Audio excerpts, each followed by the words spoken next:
자, 다 같이 사도신경으로 신앙 고백하겠습니다. 전능하사 천지를 만드신 하나님 아버지를 내가 믿사오며 그 외아들 우리 주 예수 그리스도를 믿사오니 이는 성령으로 잉태하사 동정녀 마리아에게 나시고 본디오 빌라도에게 고난을 받으사 십자가에 못 박혀 죽으시고 장사한 지 사흘 만에 죽은 자 가운데서 다시 살아나시며 하늘에 오르사 전능하신 하나님 우편에 앉아 계시다가 저리로서 사한 자와 죽은 자를 심판하러 오시리라. 성령을 믿사오며 거룩한 공회와 성도가 서로 교통하는 것과 죄를 사하여 주시는 것과 몸이 다시 사는 것과 영원히 사는 것을 믿사옵나이다. 아멘. 찬송가 217장입니다. 하나님이 말씀하시기를 함께 찬송하겠습니다.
오늘 우리에게 주시는 하나님의 말씀은 누가복음 3장 1절부터 14절까지 말씀입니다.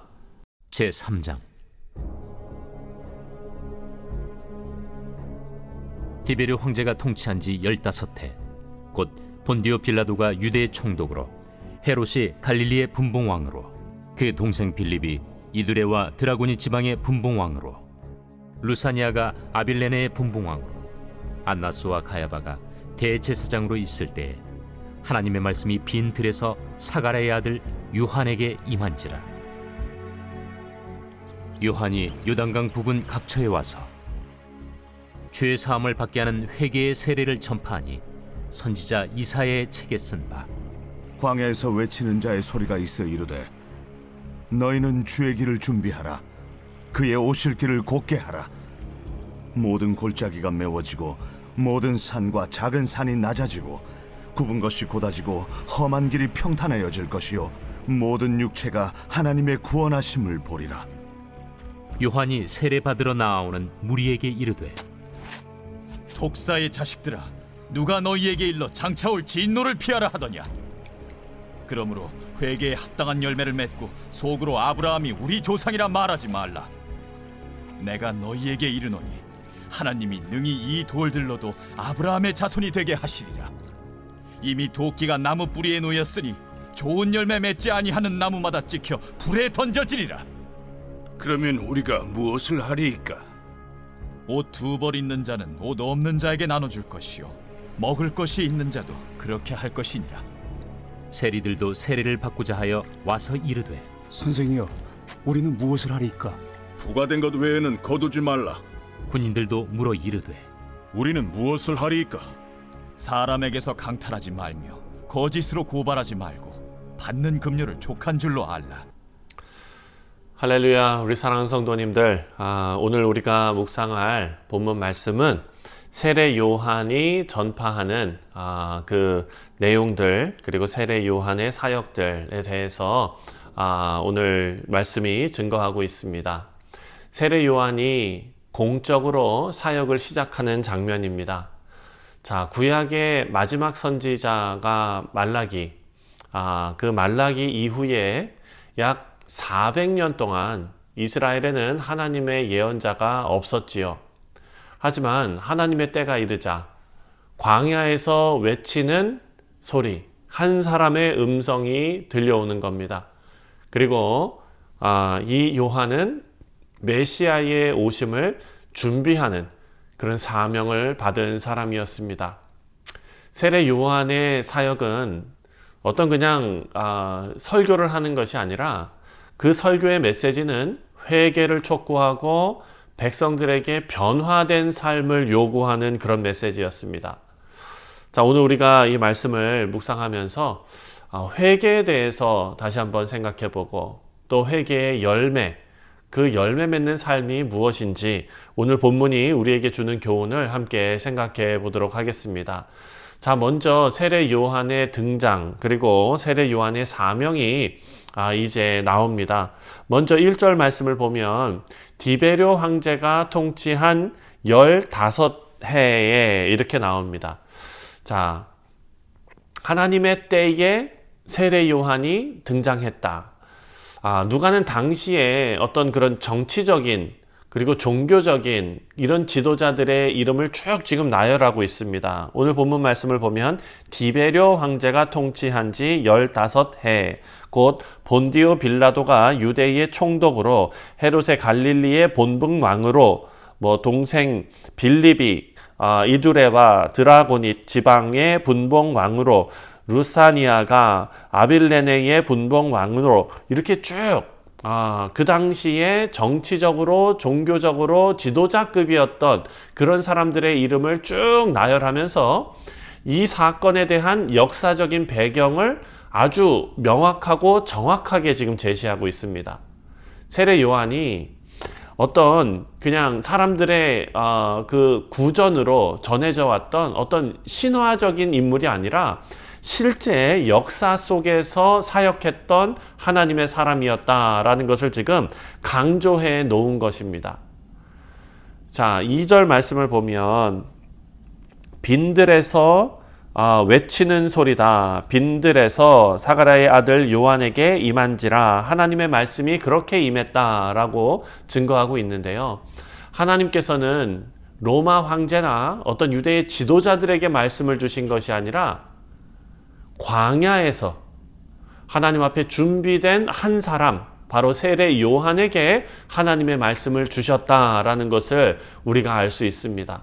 사랑하는 성도님들, 하나님의 그 일하시는 방법과 특징은 너무나 분명합니다. 겸손한 자, 준비된 자, 이런 자들을 통해 일하시는 것을 우리에게 알려주고 있습니다. 4절 말씀을 보면은요, 선지자 이사야의 책에 쓴 바 광야에서 외치는 자의 소리가 있어 이르되 너희는 주의 길을 준비하라 그의 오실 길을 곧게 하라. 자, 세례 요한은요, 이사야 40장의 예언이죠. 이 예언을 성취하는 자로서 오늘 본문에 등장합니다. 바로 예수님이 오실 길을 예비하는 사명을 받은 사람입니다. 세례 요한의 사명은 메시아를 그냥 소개하는 것에 끝나는 것이 아닙니다. 바로 그 메시아를 받아들일 사람들의 마음을 준비시키는 것이 세례 요한의 사명이었습니다. 사랑하는 성도님들, 하나님의 일은 인간의 능력이나 지위가 아니라 하나님 앞에서 준비된 자, 그들을 통해서 이루어집니다.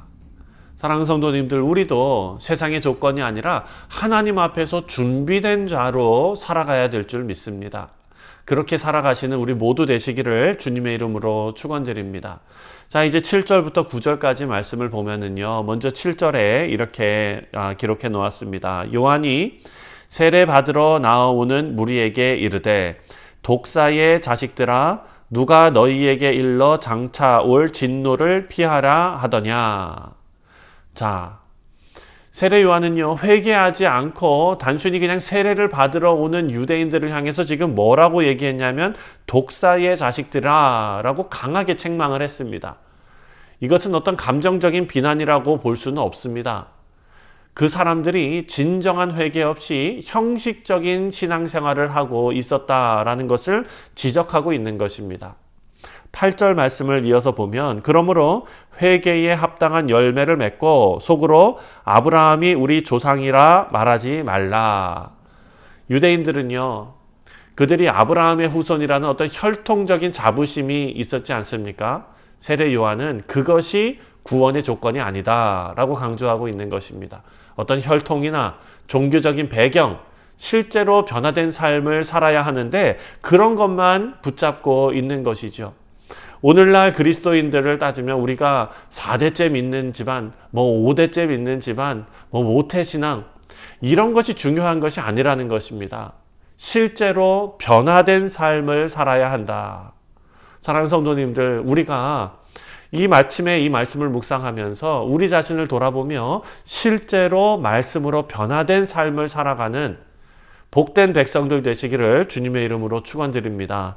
9절 말씀입니다. 9절에 이미 도끼가 나무 뿌리에 놓였으니 좋은 열매 맺지 아니하는 나무마다 찍혀 불에 던져지리라. 아멘.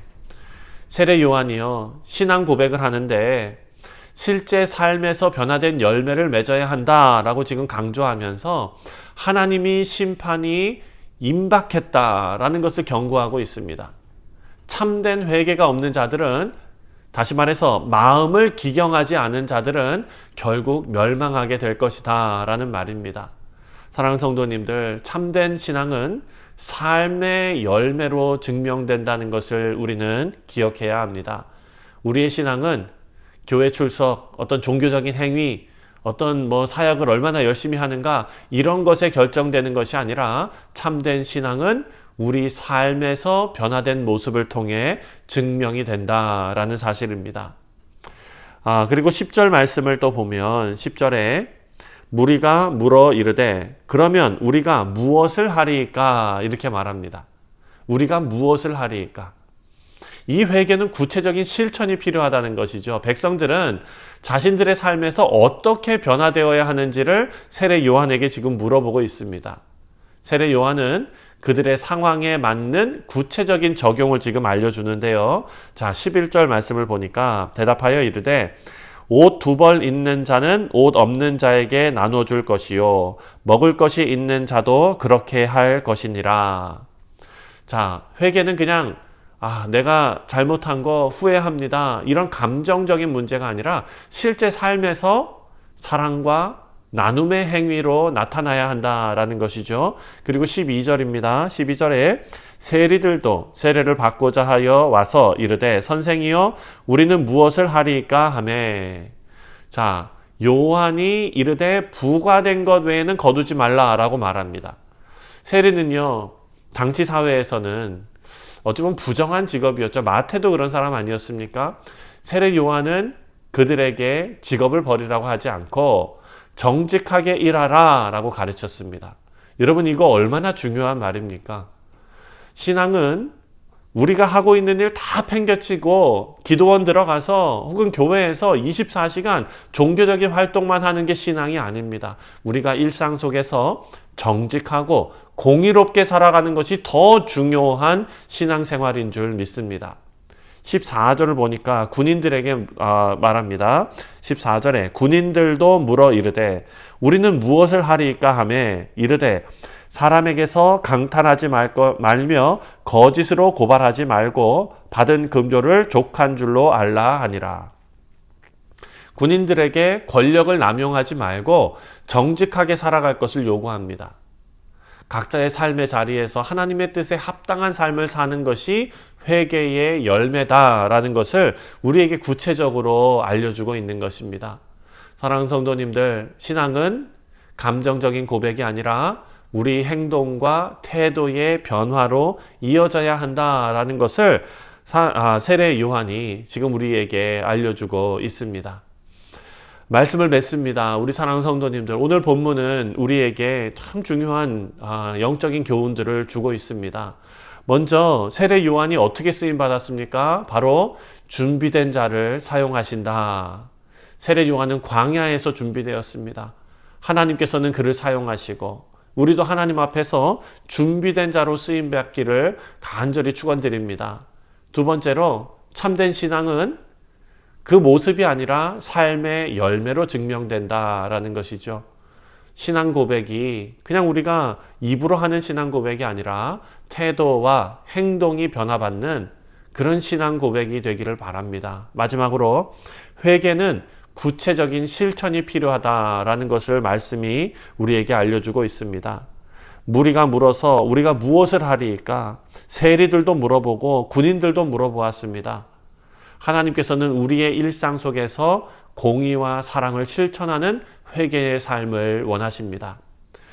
오늘 아침에 우리가 말씀을 묵상하고 또 하나님 앞에 기도하는 그 시간 동안에 우리도 회개의 열매를 맺고 하나님 앞에서 변화된 삶을 살아가는 우리 귀한 뉴욕 성실장로교회 모든 성도님들 되시기를 주님의 이름으로 축원드립니다. 기도하겠습니다. 하나님 아버지 감사합니다. 우리가 하나님 앞에서 공의로운 자로서 성실하게 맡겨진 곳에서 하나님의 일을 그리고 또 우리의 삶의 일들을 아버지 잘 감당해내며 그것이 하나님께서 바라시는 귀한 신앙생활이라는 것을 깨닫고 더욱더 주님 앞에 충성하며 올바른 길을 걸어가는 복된 성도들 다 되게 하여 주옵소서. 오늘 하루도 주님께서 눈동자와 같이 지켜주실 것을 믿사오며 주 예수 그리스도의 이름으로 간절히 기도하옵나이다. 아멘. 하늘에 계신 우리 아버지여, 이름이 거룩히 여김을 받으시오며 나라가 임하시오며 뜻이 하늘에서 이루어진 것 같이 땅에서도 이루어지이다. 오늘 우리에게 일용할 양식을 주시옵고 우리가 우리에게 죄 지은 자를 사하여 준 것 같이 우리 죄를 사하여 주시옵고 우리를 시험에 들게 하지 마시옵고 다만 악에서 구하시옵소서. 나라와 권세와 영광이 아버지께 영원히 있사옵나이다. 아멘. 네, 사랑하는 성도님들, 오늘 금요일은 우리가 나라와 민족을 위해서 기도하는 날입니다.